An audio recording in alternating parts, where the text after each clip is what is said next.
आप सभी को हरिओम, जय श्री राम। हम आपको एक वो कहानी बताने जा रहे हैं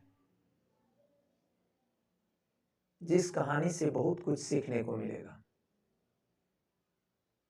एक बार का समय था जब विश्वामित्र अपने तपस्या को पूरा करके अपने कुटी को पहुंचे, अपने आश्रम को पहुंचे।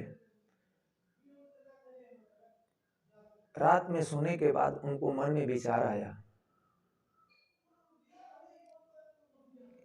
कि इंसान तभी सफल हो सकता है जब वो गुरुमुख हो जाए, यानी कि गुरु दीक्षा ले ले।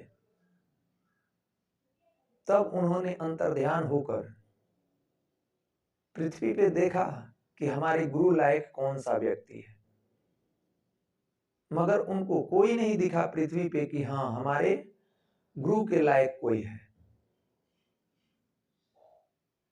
तब विश्वामित्र ने निश्चय किया कि चलो त्रिलोकपति विष्णु लोक हम चलते हैं और वहीं विष्णु भगवान से बोलेंगे कि हमें गुरु दीक्षा दे। ये सोचकर वो सुबह नहाए, फ्रेश होकर पूजा पाठ करके और विष्णु लोक के लिए निकल पड़े। जब विष्णु लोक पहुंचे तो उन्होंने विष्णु भगवान को नमन किया और विष्णु भगवान से बोले, हे प्रभु, आप मुझे गुरु दीक्षा देने का कृपा करें, इसलिए कि पृथ्वी लोक पे कोई ऐसा मानव नहीं जो हमें गुरु दीक्षा दे सके। भगवान विष्णु मुस्कुराए और बोले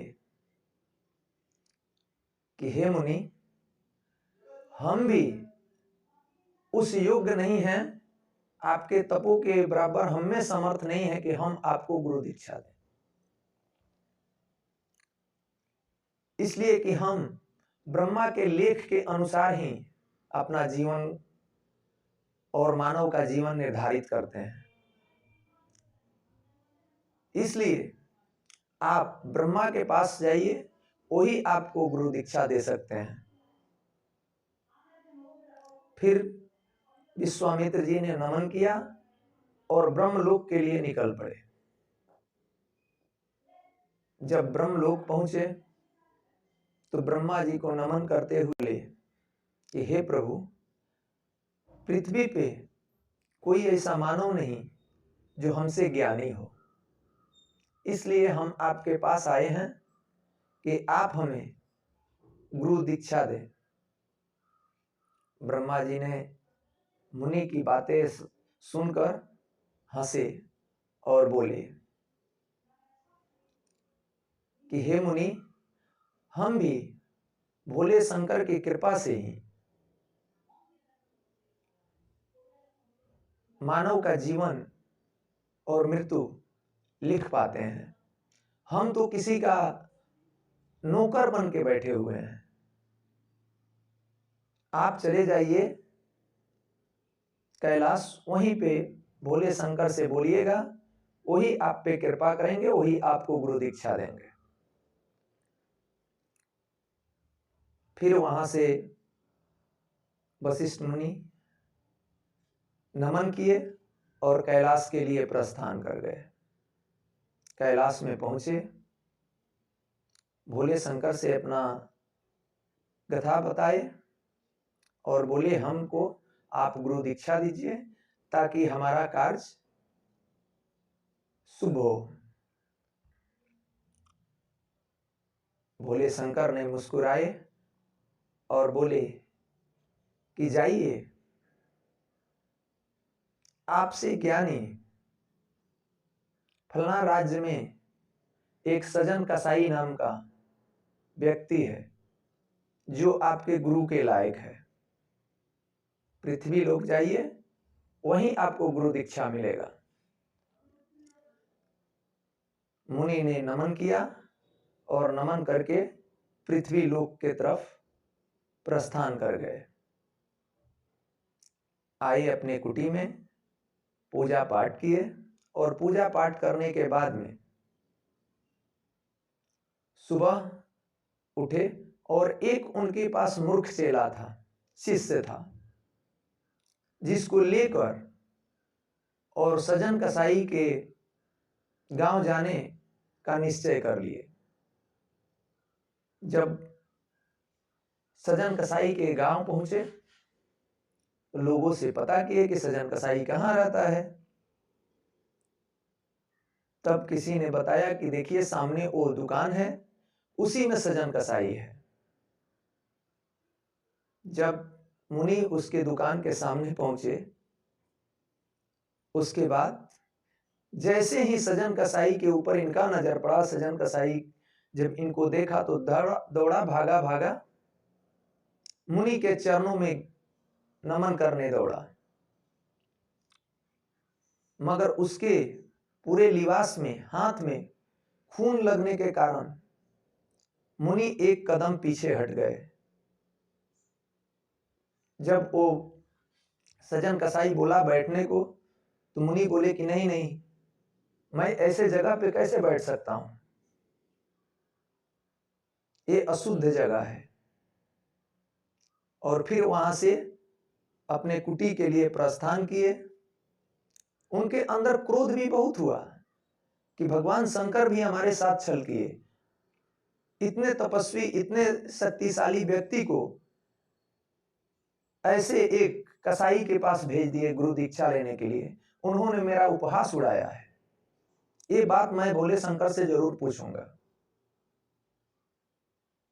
और वहां से लौटे, अपने कुटी पहुंचे। शाम का टाइम हो चुका था। तब अपने शिष्यों को बैठाकर और वेद का पाठ करा रहे थे। कुछ गलतियां उनसे हो रही थी। जो मूर्ख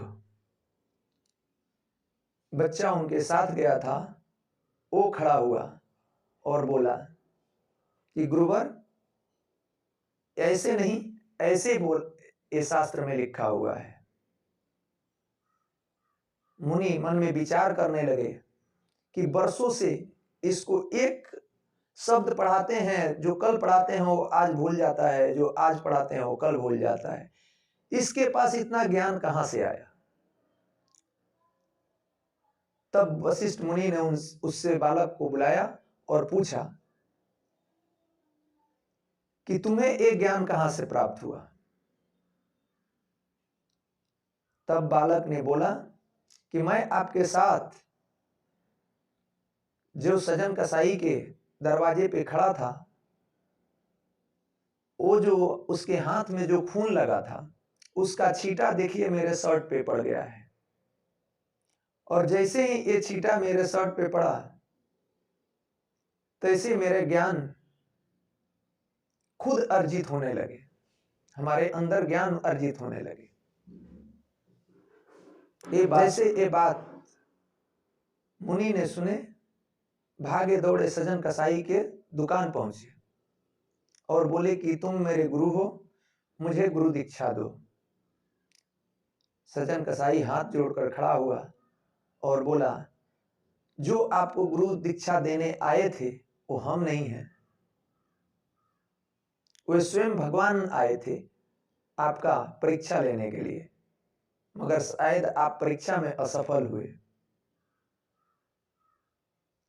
इसलिए कि हमें उतना ज्ञान कहां कि आपको ज्ञान दें, आपको गुरु दीक्षा दें।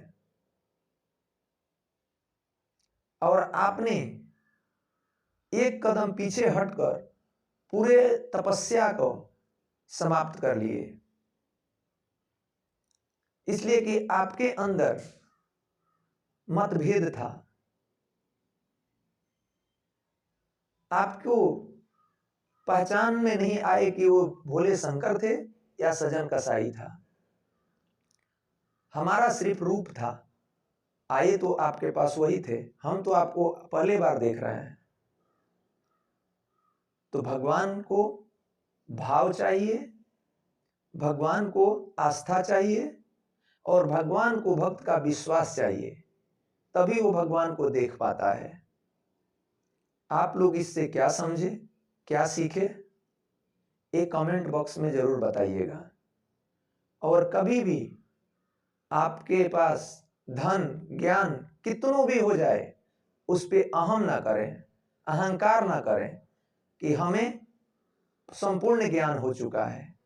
और जो व्यक्ति ऐसे ज्ञान करता है और उस पे अभिमान करता है, धन होने के बाद अपने आप को सबके सामने धनवान दिखाता है, उसके पास ना धन रहता है और न ही ज्ञान रहता है।